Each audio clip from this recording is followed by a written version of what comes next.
Good afternoon. Welcome to episode 37 of the Blunt Talk Sports Podcast. I'm your host, Anthony Wright, coming to you from the beautiful and warm confines of Atlantic City, New Jersey. Wherever you may be watching or listening, I thank you as always. Like, share, and subscribe. It helps the channel.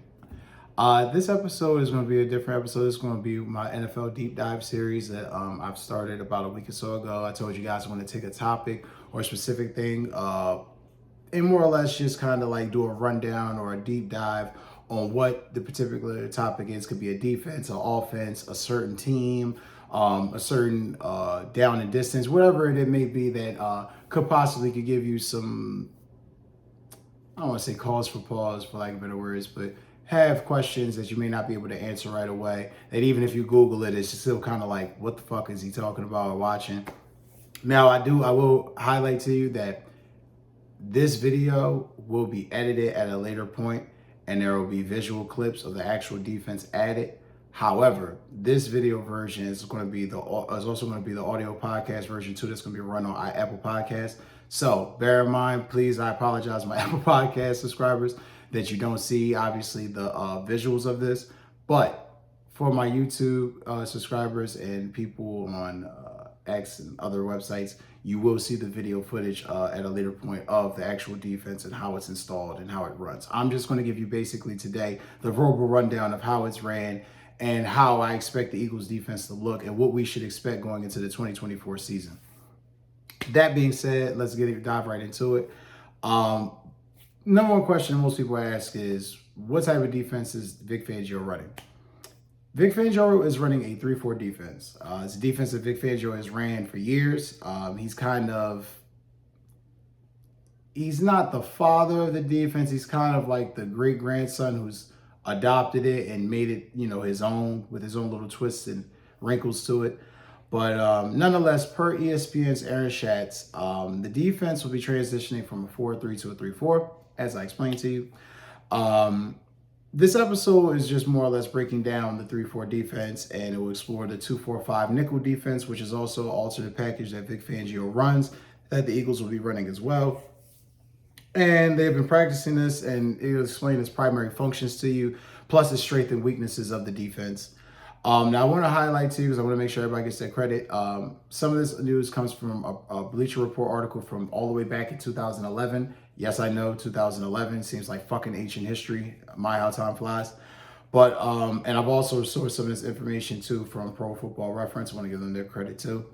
But nonetheless, this defense, the 3-4 defense, started actually way back in 1973, and it was started from by the Patriots coach, Coach Chuck Fairbanks. And if anybody who's a football historian or knows anything about the game, Coach Chuck Fairbanks was a former coach at the University of Oklahoma. In 1973, he became the Patriots head coach. So he had his defense in college and then transitioned it to the NFL. He's essentially the godfather of the defense, the architect, for lack of better words. Basically, the essential function of a 3-4 defense, it consists of 3 down linemen and 4 linebackers. In football circles, it is called a base defense. It is a 2-gap system, meaning A's, B gaps. It is a 2-gap system. Players must stay to their assignment, meaning defensive tackles that you should traditionally see down in front of the offensive lineman, they can't deviate and get up and move and try to move into a blitz package or move into a different coverage package. They have to stay on their man and stay to their gaps. And for the defense to work in its purest form, that's how it has to work.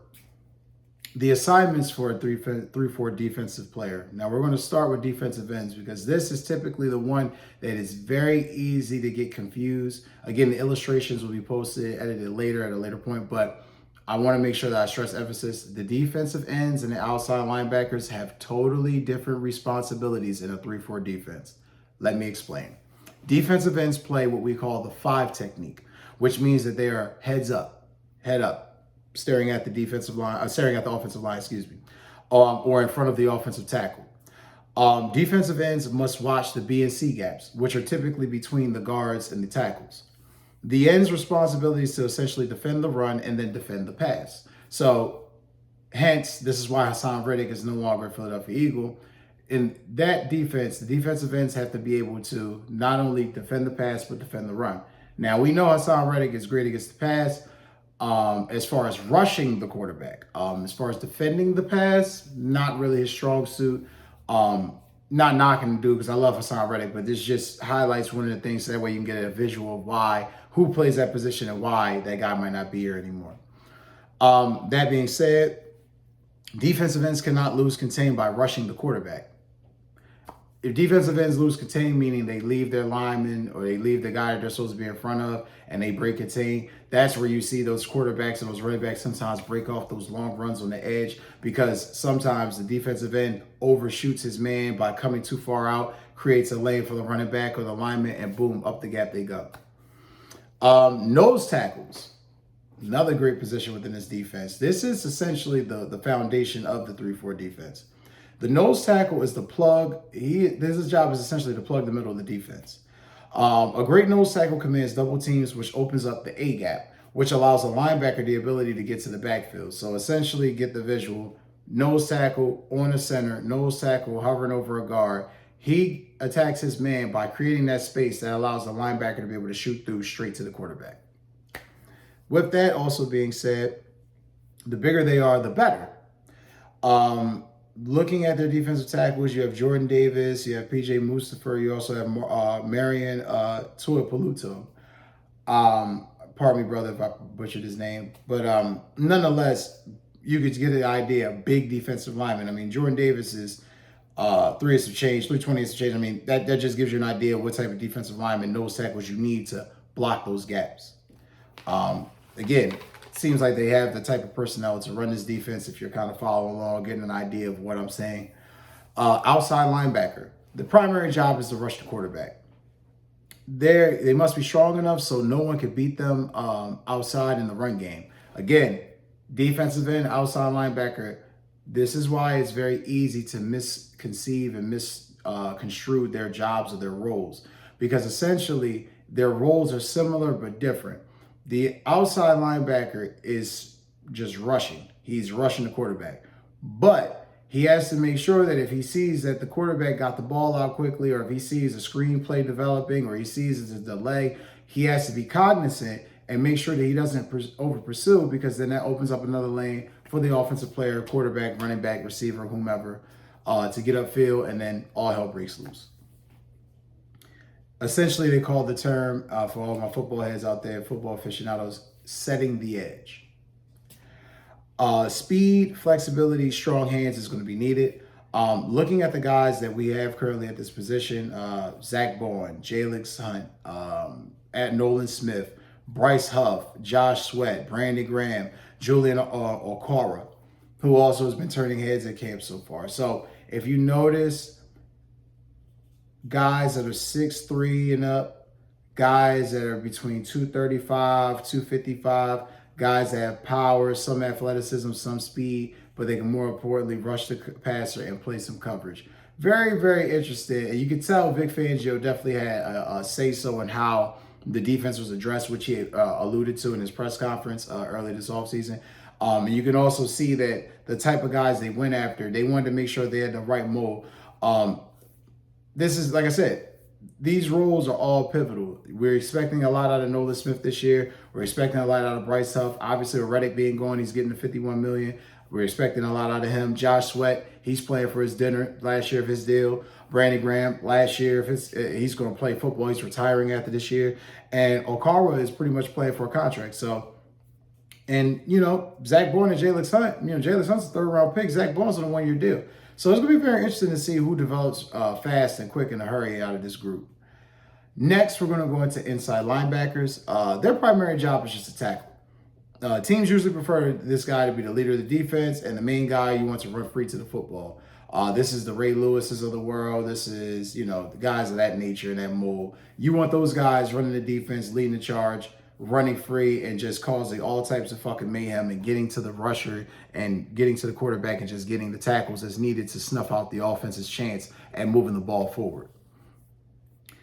Typically, the inside linebacker is a big player who is more than capable of fighting through traffic. So typically in his defense, if you remember with Vic Fangio when he ran his defense in Denver and some of his other iterations in the NFL, always had, decent sized linebackers, which is interesting because if you look at the linebackers that we have on the team this year, Trotter's, not gigantic.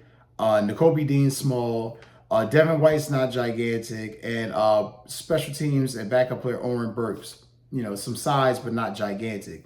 So it's very interesting. I think he's more or less just, predicating these guys on being tacklers, which I think kind of lends you susceptible to certain pass coverages. But again, we'll see. But it's going to be a big year for N'Kobe Dean because the fact that he's not really getting a ton of reps right now in practice, and you've been seeing a lot more Zach Bourne, and we've been seeing a lot more flashes of Devin White, and it's going to be interesting to see how that all shakes out with that inside linebacker position, how they do it in the different coverages. And last but not least is the secondary. And the secondary, the hardest job on the field, but essentially the easiest. Their job is regardless. Doesn't matter if it's 4-3 or 3-4. Their job is the same. Stop the pass. That's all the corner has to do. Coverages are universal. Again, whether 4-3 or 3-4. The only thing that's different is how each team runs their variation of coverages. They might run, like I said, the 2-4-5 nickel, where you got guys roaming all over the field. You can have a corner playing nickel. These are things that you've seen that the Eagles have been practicing. That I've highlighted. You've seen some of the reporters talk about all offseason, where you've had plays where Quinyon Mitchell's in the middle of the field and Cooper DeJean is playing nickel, and then you got Slay on the outside, Ringo on the other side, and the safeties roaming. So it gets very intricate. Nothing too exotic, but very exotic as far as how you can disguise the fronts and disguise your coverages. Nothing that teams haven't seen before, but we've seen with Vic Fangio throughout his career. If he has the right type of players, the results follow. And that will be it for my episode on the NFL Deep Dive discussing the Eagles 3-4 defense and the implementation, the roles. I thank you guys for always watching. Like, share, subscribe. Thank you. Take care. And you guys have a great day.